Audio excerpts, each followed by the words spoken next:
All right, since I've been getting some questions about how to find the tables in the textbook, let's try a little something here.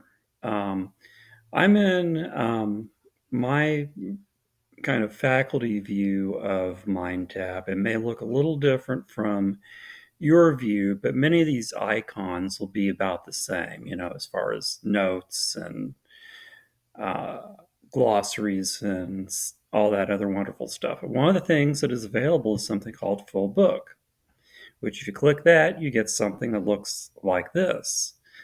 Now, I can do some pretty cool things with this. I can um, expand it to where it now fits the entire screen. And even better yet, there's a menu that you can see right here. And when I open this menu, it gives me all of the chapters, which I'm assuming many of you already know if you're using the ebook.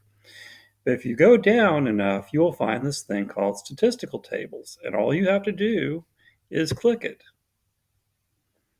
And then, boom, there you are. And here's table B1. And what I will probably have to do is put it into enlarged view. And let me go ahead and once I've done that, I can scroll. And you'll notice that the columns that I keep on talking about in the various comments that I've made in the discussion boards and in the various announcements I've given you, here they are right there.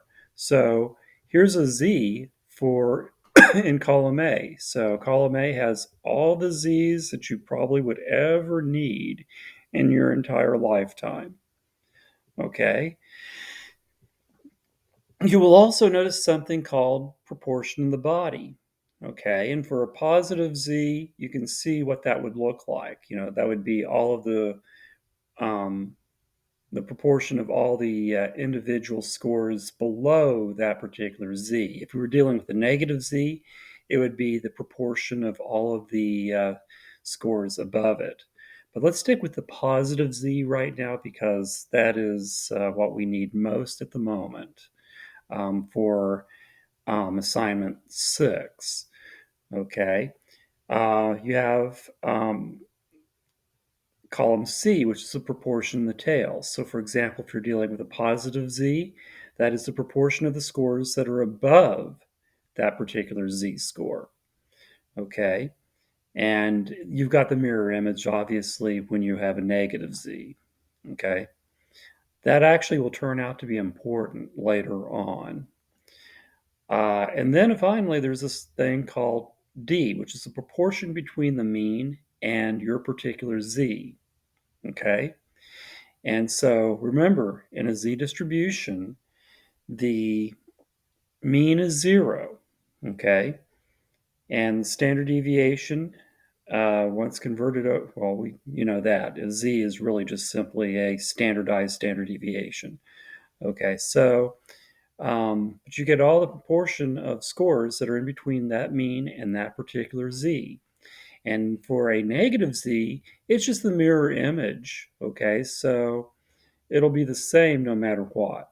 Okay, so if I have a Z of 1.64, the negative Z will be the same proportion. Okay, so, I showed you, for example, if you look for a Z of 1.6, 4, for example, for D, and this is more for assignment 7, you'll see, oh, here's 0.4495. Okay. You can see it right there for that particular Z. And by the way, cool thing is for the negative 1.64, it'll be the same proportion. So all you have to do is add them. So, or you could multiply by 2, either way. But 0.4495 plus 0.4495 is going to give you essentially 0.8990. Okay, so that would be, for assignment 7. For assignment 6, okay, um, You might notice that I asked you for, say, the proportion of scores that are above um,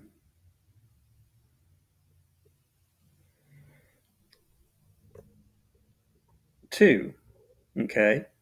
And so there you would look for, since it's a positive z, you would have to look for the proportion of the tail. So you'd have to go to column C, and then you would see what you would need to put in there.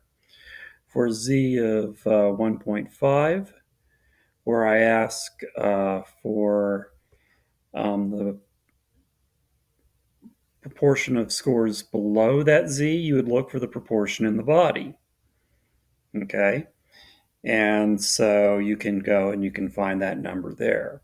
And then it's just simply a matter of simply writing those down and copying them down. And you should be in good shape. So that's really all you're doing when you're messing with this unit normal table. Okay? It is nothing mysterious. There's nothing mystical about it. There is nothing there that is intentionally put there to trick you or fool you. It is just simply, um, it is what it is. Okay? And so that's really about all you need to know at this point. Alrighty then. We will end on that note, and I will make sure this video is available to you.